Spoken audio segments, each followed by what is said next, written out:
Shalom. Salam bahagia bagi kita semua, saudara sekalian yang dikasihi oleh Tuhan. Pada kesempatan ini, marilah kita merenungkan kebenaran firman Tuhan dengan pokok bahasan kebahagiaan orang yang melayani Tuhan. Di dalam kitab Efesus pasal yang pertama, ayat yang pertama sampai dengan ayat yang kedua berkata kepada kita, dari Paulus, Rasul Kristus Yesus, oleh kehendak Allah kepada orang-orang kudus di Efesus, orang-orang percaya dalam Kristus Yesus. Kasih karunia dan damai sejahtera dari Allah Bapa kita dan dari Tuhan Yesus Kristus menyertai kami.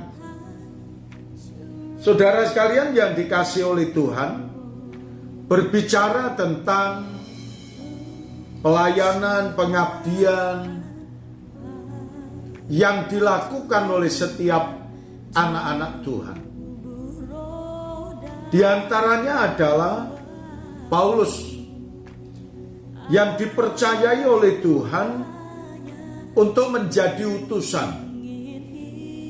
Karena kalau mengacu kepada kerasulan, rasul adalah orang-orang yang dipilih oleh Allah, dipercayai untuk menyampaikan kabar baik, kabar sukacita kepada orang-orang yang ada di sekitarnya. Dalam Kisah Para Rasul pasal yang ke-18 ayat yang ke-19 berkata kepada kita, lalu sampailah mereka di Efesus. Paulus meninggalkan Priskila dan Akwila di situ. Ia sendiri masuk ke rumah ibadat dan berbicara dengan orang-orang Yahudi. Ayat yang ke-20, mereka minta kepadanya untuk tinggal lebih lama di situ, tetapi ia tidak mengabulkannya. Kemudian dalam ayat 21 berkata juga kepada kita, ia minta diri kepada orang-orang Yahudi dan berkata, aku akan kembali kepada kamu jika Allah menghendakinya. Lalu bertolaklah ia dari Efesus. Kemudian disambung dalam kitab Kisah Para Rasul pasal 19 ayat yang pertama. Ketika Apolos masih di Korintus, Paulus sudah menjelajah daerah-daerah pedalaman dan tiba di Efesus.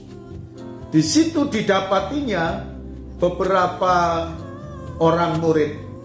Nah, saudara sekalian, pelayanan demi pelayanan ini dilakukan dengan baik, sehingga apa yang dilakukan oleh Paulus untuk memberitakan Injil dari Korintus ke Efesus, ke tempat-tempat yang lain, rupanya Paulus dipakai oleh Tuhan dengan luar biasa. Sampai Paulus juga menyeberangi lautan dan dipakai oleh Tuhan untuk memberitakan Injil. Maka saudara sekalian, kita semuanya sebagai orang yang sudah dimerdekakan oleh Allah bertanggung jawab untuk memberitakan kabar baik, memberitakan kabar sukacita yang membawa keselamatan, yaitu Injil, yang membawa damai sejahtera, yang menyelamatkan dan memberikan kemerdekaan kepada setiap orang yang percaya kepadanya. Terima kasih Tuhan Yesus. Kami mengucap syukur atas kebenaran firman-Mu ini. Biarlah firman-Mu tertanam dalam lubuk hati kami. Dalam nama Tuhan Yesus, kami berdoa. Amin.